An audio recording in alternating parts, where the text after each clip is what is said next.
kundilaw kunnafoni jɛnsɛnlaw ani maa ma sera yan bi ekɔli ko kanu kosɔn walasa ka na an ka kuma lamɛn n bɛ n ka kuma bonya don aw bɛɛ la k'a fɔ an nana bi an ka kuma kalanko kan parce que gɛlɛya bɛ kalanko kɔnɔ gouvernement kan ka fɛn fɛn kɛ kalanko la walasa kalanko ka se ka taa ɲɛfɛ gouvernement ye dɔ kɛ a ye mɔgɔw ta ka mɔgɔw fara an kan an ka jɛ k'a lajɛ gɛlɛya min bɛ kalanko la a ka se ka nɔgɔya mɔgɔw yɛrɛ y'a jateminɛ k'a fɔ salon gɛlɛya caman donna kalanko in na parce que école maîtres tun ye laɲini dɔw kɛ a laɲini ninnu tun bɛ se ka taa jɔ fo laɲini 10 ɲɔgɔn na mais laɲini 10 la an bɛ se k'a fɔ gouvernement sera ka laɲini 7 sabati k'a bɔ a sira fɛ laɲini 2 u bɛ sen na k'o kɛ kelen école maîtres dɔ tiɲɛna k'a fɔ ko k'o bɔ a la hakili la an ye ɲɔgɔn fo an ye baara daminɛ o de sera k'a to examen sera k'a kɛ malgré que an y'a ye k'a fɔ salon tile 70 jate kɛra kalama kɛ grève y'o sababu ye mais bɛnkan donna mɔgɔw ni ɲɔgɔn cɛ an ye ɲɔgɔn fo an sera ka examen kɛ ekɔlidenw sera ka don kilasi kɔnɔ baara sera ka kɛ ɲinan an ye kalan daminɛ n'o dannenya ye an ni ɲɔgɔn cɛ ɲinini wɛrɛ nana don kuma kɔnɔ an ko to ɲinini a nana sira fɛ gouvernement jɛna ye k'a fɔ école maîtres ni ɲinini ka kan u jo don u kan k'a ɲini gouvernement fɛnɛ ma ban k'a fɔ u t'u jo sira sabati mais gouvernement ko k'a fɔ u ye mun ɲini u y'a ɲini parce que UNTM ye kɛlɛ dɔ kɛ ka kɔrɔ walasa dɔ ka se ka fara sara kan u y'o o laɲini de ta k'a fɔ ka u ta d'u ma gouvernement ko aw jo don parce que UNTM y'a ɲini mais UNTM y'a ɲini olu sɔnna k'a fɔ u ye laɲini min kɛ ka dɔ fara saraw kan ko a ka tali kɛ san 3 kɔnɔ olu y'a ɲini depuis 2018 la o san 2 ye ɲini o tun ko k'a labato 2018 la mais gouvernement ye laɲini k'u fɛ k'a fɔ a gɛlɛya a bɛ se ka gɛlɛya lase jamana ma taa ni ka segin caman kɛra UNTM jɛnna k'a fɔ an ka a yɛlɛma k'a kɛ san min bɛ da o kan n'o ye 2019 ye ka tila ka jɛn fɛnɛ k'a fɔ 2020 min ye ɲinɛ ye k'a fɔ ko ka pause k'a la a kana dɔwɛrɛ kana fara kan parce que an ka nafolo tɛ se ka sɔrɔ tɛ se k'a to a bɛ kɛ ko ka san wɛrɛ kɔnɔ k'a tɔ dafa école maîtres ye laɲini min fɛnɛ kɛ u b'o laɲini kɔnɔna de la an k'u ma aw jo don mais aw bɛ statut wɛrɛ la statut min bɛ aw bila Mali fonctionnaire tɔw ɲɛ aw ka jɛn k'a fɔ an k'aw ta fɛnɛ komi a ye laɲini kɛ an k'aw ta laɲini daminɛ ɲinan san in na san wɛrɛ an tɛ pause k'aw ta la an b'aw ni UNTM Mali fonctionnaire tɔw fara ɲɔgɔn kan an b'a bɛɛ dafa ɲɔgɔn fɛ an ma ɲɔgɔn faamu yɔrɔ de la a tɛ k'a fɔ u bɛ ka min ɲini jo t'a la a tɛ fɛnɛ k'a fɔ gouvernement fɛnɛ bannen don k'a fɔ u ye mun ɲini k'a k'u ye mais an ko an k'a bɛn a la aw jo don mais an ka sariya kalan ɲɔgɔn fɛ an bɛɛ k'a faamu k'a fɔ a bɛ se ka di aw ma sisan école maîtres dɔ ma dan u ma o ko fo ka segin san 2019 kan k'olu ta farankan in daminɛ o la k'a bɛɛ d'u ma sisan an bɛ ɲɔgɔn na o yɔrɔ de la donc an m'an ban an k'u jo don mais an k'a lajɛ ni an bɛ négociation kɛ laɲini ye tiɲɛ ye mais fo a ka to n ta la o de bɛ na ni gɛlɛya ye an k'o la k'a fɔ an ka sigi an ka kuma an ka bɛn a la min bɛ se ka kɛ an ma ɲɔgɔn faamu yɔrɔ de la o de kosɔn halisa an ko gouvernement jɛnna k'a fɔ min ɲini laɲini a kan ka ɲini mais aw y'a ɲini minnu ka ɲinini kɔnɔ n'o ye UNTM ye olu sɔnna min fɛnɛ ma a fɛnɛ ka sɔn o ma parce que olu yɛrɛ bɛ mun fɛnɛ ɲini ni an sɔnna o fɛnɛ ma o ye mun ye k'a fɔ UNTM ye mun ɲini n'o ye 20% min ye n'o dir'o ma olu tun bɛ Mali fonctionnaire tɔw ɲɛ ka tila ka dɔwɛrɛ fɛnɛ fara olu kan donc olu bɛ bila tɔw ɲɛ a bɛ na ni mun ye a bɛ se ka na degun ye syndicat tɔw fɛnɛ fɛ a bɛ se ka na degun ye Mali baarakɛla tɔw fɛnɛ nɔfɛ mun na c'est min bɛna fara olu kun a bɛ se k'u tɛmɛ mɔgɔ la minnu ka kalan ka bon n'olu ka kalan ye minnu b'olu ɲɛ maintenant olu fana tɛ jɛn n'o ye o olu fana b'a fɔ ka dɔ wɛrɛ ɲini k'a fara o ta kan n'an y'a fara fara a kan a bɛ gɛlɛya jamana kɔnɔ jamana tɛ s'a kɔrɔ an bɛ don min kɔnɔ a bɛna kɛ min ye mali peut-être ka sɔrɔ bɛɛ bɛna bɛn sarakuru min mali bɛ dɛsɛ yɛrɛ k'a kɛ parce que a bɛ se ka ɲɛnabɔ o de kosɔn an ko an ka sigi an ka kuma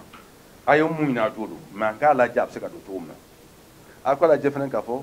aw tun sɔnna ko k'aw don statut dɔ kɔnɔ min bɛ dɔ fara aw ta ka sɔrɔ dɔ k'aw ye maintenant mun ɲinɛ yen tɛ n'a k'o fana fara o kun an b'a fara kan cogo min na an b'a fara kan cogo min na tɔ ka kɛ kelen ye an tɛ ka se ka ɲɔgɔn faamu nin sariya de kɔnɔ donc a tɛ k'a fɔ bi an b'a ɲini k'a fɔ ko an bɛ école-maîtres lagosi an t'a ɲini k'u lagosi parce que bi jamana si tɛ yen min bɛ se ka taa ɲɛfɛ ni kalan tɛ olu de kan ka kalan di parce que an y'o fɔ u bɛ baara min na baarakɛlɛman min don mɔgɔ min sɔnna k'a fɔ ne ye mun kalan ne bɛ mun dɔn n b'o di mɔgɔ wɛrɛ ma ne mɔgɔ wɛrɛ kalan na walasa o ka tɛmɛ ne yɛrɛ la mɔgɔ si tɛ se k'o sara mais n'u ye laɲini min kɛ n'an kuman'u fɛ an bɛɛ hakili la an k'an sigi parce que bi gouvernement tɛ ka foyi dɔn an ko ni fɛn fɛn kɛra an m'a ɲɛfɔ an m'a fɔ a tɛ fili mais a ka d'an ye min bɛ jamana kɔnɔ k'a ɲɛfɔ tiɲɛ na hakili la an y'o de baara de kɛ k'an sigi ka mɔgɔ bɛɛ ta ka fara an kan école somɔgɔw b'o la diinɛ ɲɛmɔgɔw b'o la mɔgɔ sigidalaw b'o la école den fɔlɔ UNEM mɔgɔkɔrɔw an y'olu bɛɛ welela ministres yɛrɛ welela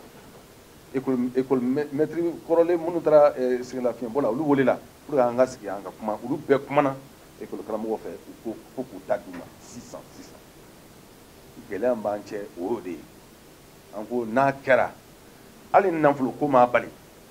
a bɛna ni mun ye a bɛna tɔw fana jɔ u yɛrɛ ma a bɛna tɔw fana bila ka laɲini dɔw kɛ n'o laɲini fara ɲɔgɔn kan an bɛna don jamana dɔw kɔnɔ bɛɛ bɛ laɲini kɛ a bɛ kɛ tiɲɛni ye jamana kɔnɔ o de kosɔn an k'u ma ka sɔn u ka laɲini u ka sɔn an ta in ma an y'a ɲini ka dɔ fɔ mais olu ko ni an ye mun ɲini f'u ka kɛ an k'u ma an k'a kɛ tan mais olu ko dɔrɔn an ye mun ɲini dɔrɔn an ka bɔn ni discussion kɛra dɔ tɛ bɔ a ta kan dɔw y'a fɔ an k'a kɛ tan an sɔnna an ka a laboli tan kuma bɛ gɛlɛya dɛ ni gɛlɛya bɛ jamana kɔnɔ bi o ye mais an ko ten o bɛɛ na ten an hakili la n'an ye ko jateminɛ k'a fɔ kami min bɛ jamana kɔnɔ jamanadenw la bi gɛlɛya bɛ jamana in kan bi ka tila k'an denw ye olu ka bɔ ka marché mali yɔrɔ bɛɛ k'a fɔ olu b'a fɛ ka taa kilasi kɔnɔ hakili la an bɛɛ hakili la o ye an gouvernement mɔgɔw su kami cogo min na a ye denmansaw su kami cogo min na hakili la an b'a dɔn karamɔgɔw b'o cogo de la o de kosɔn an ko halisa an bolo bɔlen bɛ an kana sigi an ka kuma an ka hakili falen an k'a dɔn k'a fɔ ni an ma kalan in kɛ an bɛ ka an ka jamana yɛrɛ bɛɛ de sigi kɔfɛ parce que n'an m'a kɛ n'an denw ma kalan ni minnu denw kalan na olu bɛna an ka jamana mara dɛ donc min bɛ ka ɲini an jo don an k'a ɲini ɲɔgɔn fɛ an ka da ɲɔgɔn na an ka taa walasa denmisɛnninw ka don kilasi kɔnɔ bi an b'o yɔrɔ de la halisa k'a fɔ gouvernement bolo jaanen don école-maîtres kana mais nin ko tɛ gouvernement ko ni école-maître ko ye tugun ne hakili la nin ko ye jamanaden bɛɛ ye fɛn fɛn bɛ jamana ɲɛtaa fɛ fɛn fɛn bɛ jamana nin fɛ jamana in kanu bɛ mɔgɔ mɔgɔ la bɛɛ kan k'i sen don baara la walasa an ka se ka jɛ ka kuma ɲɔgɔn fɛ kɛrɛnkɛrɛnnen na aw kunnafonidilaw kunnafoni jɛnsɛnna aw nɔba b'a la an b'a fɛ ni aw ye nin kuma mɛn a ka nin kuma ta k'a jɛnsɛn k'a ɲɛfɔ ɲɛfɔ ko ɲuman na walasa jamana kɔnɔden bɛɛ k'a faamu gɛlɛya bɛ jamana in kɔnɔ bi a yirala fɛnɛ k'a fɔ gouvernement y'o de fɔ parce que denmisɛnninw bɔra ka taama an b'a dɔn école mansaw bɛɛ jɔyɔrɔ don bi a man di mɔgɔ si ye ka wuli ka bɔ i ka so kɔnɔ ka taa i ka baarakɛyɔrɔ la i den sigilen bɛ so kɔnɔ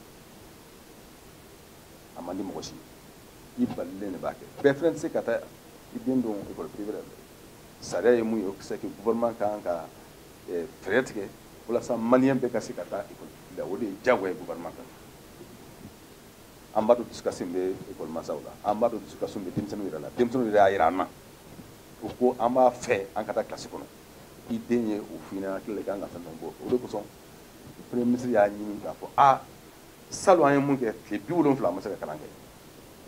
an ye ko labɛn ka examen kɛ mais an bɛ sous région dɔ de kɔnɔ sisan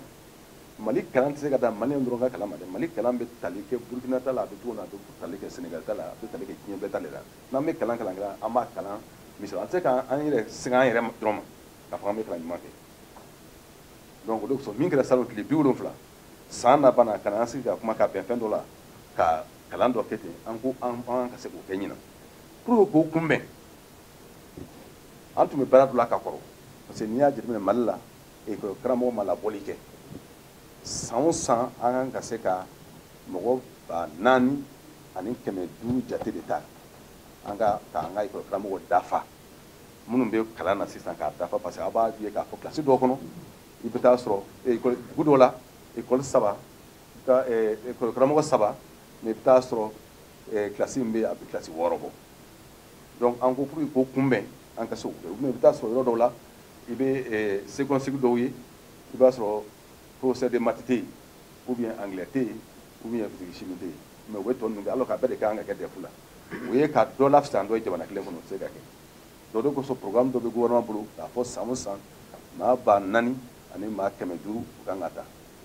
ministre de l'éducation y'a jira sisan k'a fɔ n'i y'an ka kalanso jateminɛ i bɛ taa sɔrɔ an mako bɛ karamɔgɔw na bi a bɛ taa jɔ karamɔgɔ 20,000 ani kɔ de la mun kan ka se ka dɔ ninnu dafa ɔ komi kɛlɛ ni grève bɛ sen na an tɛ ka ɲɔgɔn faamu an ye fɛn fɛn fɔ a tɛ ka kɛ premier ministre de ko la sisan k'a fɔ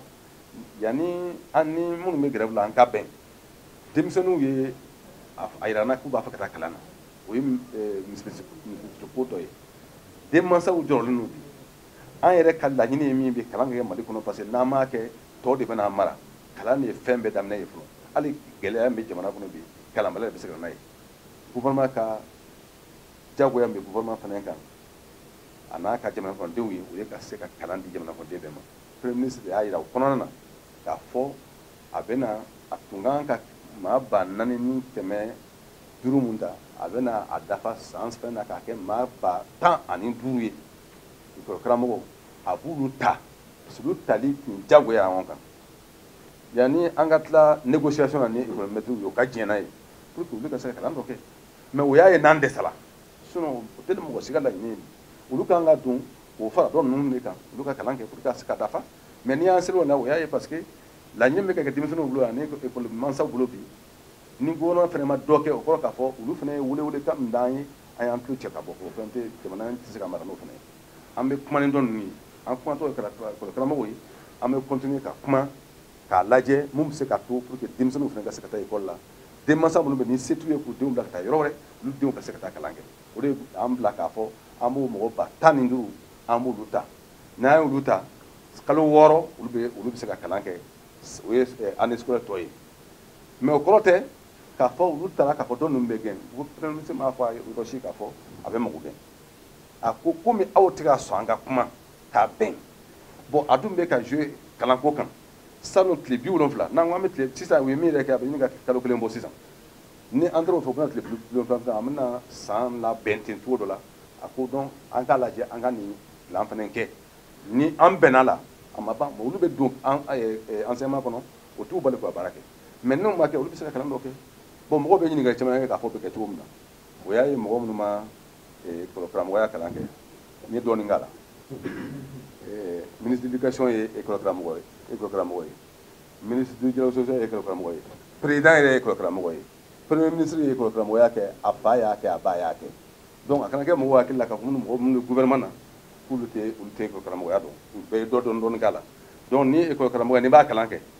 n'i sera i tɔ ye san 2 jate ye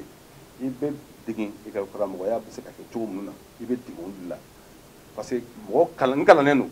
n tɛ karamɔgɔya la école karamɔgɔ kelen tɛ dɛ mɔgɔ dɔw bɛ a bɛ se ka diɲɛ kalan bɛɛ sɔrɔ mais n'i y'a bila k'a kana ɲɛfɔli kɛ mɔgɔ ɲɛna a tɛ se ka ɲɛfɔliw de kɛ donc o pédagogie o de bɛ kalan écoleden i kan k'i jɔ écoleden ɲɛ cogo di ni ye fɛn dɔ kalan i bɛ se k'a ɲɛfɔ cogo di pour que denmisɛnnin k'a faamu o bɛ kɛ i ye fɛn minnu na n bɛ ka minnu ta o bɛ k'o mais u y'o baara kɛ déjà minnu bɛ baara la u y'o k'u kɛrɛfɛ u kan ka se k'o baara kɛ mais kalan dɔw fana bɛ yen DCAP sigikun y'o ye directeur d'académie mɔgɔw sigikun ye pour que ka se ka écolidenw kalan école karamɔgɔya kɛcogo la donc an fɛ gɛlɛyaman ka k'a kɔnɔ mɛ n ye min fɔ ka da kan o tɛ gouvernement la ka laɲini ye gouvernement ka laɲini ye mun ye ka mɔgɔ ninnu ta ka dɔ bɔ an ka chômage la olu ka an ka denmisɛnninw kalan ni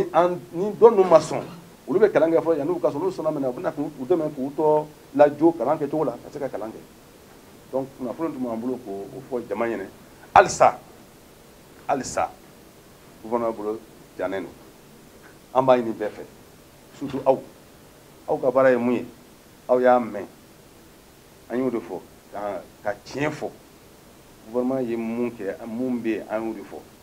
k'a lajɛ u bɛ se ka ɲɛfɔ cogo di k'a ɲɛ a bɛ se ka kɛ anw y'a fɔ an ma a fɔ a kan ka fɔ cogo min na mɛ an b'a ɲɛ o de fɛ sisan kuma bɛ se a lase ko ɲuman na a k'a labɛn k'a lase tiɲɛ na pour que jamanakodenw k'a faamu k'a fɔ kɛlɛ tɛ école karamɔgɔw ni gouvernement cɛ gouvernement bɛ ka min kɛ o ye ka jamanakodenw de dɛmɛ k'u lafasa école karamɔgɔw bɛ ka mun kɛ olu bɛ ka école karamɔgɔw lafasa an k'a lajɛ ko bɛ se ka dilan cogo di pour que kɛlɛ ka kɛ jamana tɔgɔ la an b'o ɲini bɛɛ fɛ n bɛ bɔ kuma na yan a kɛ dɔ b'a la salamu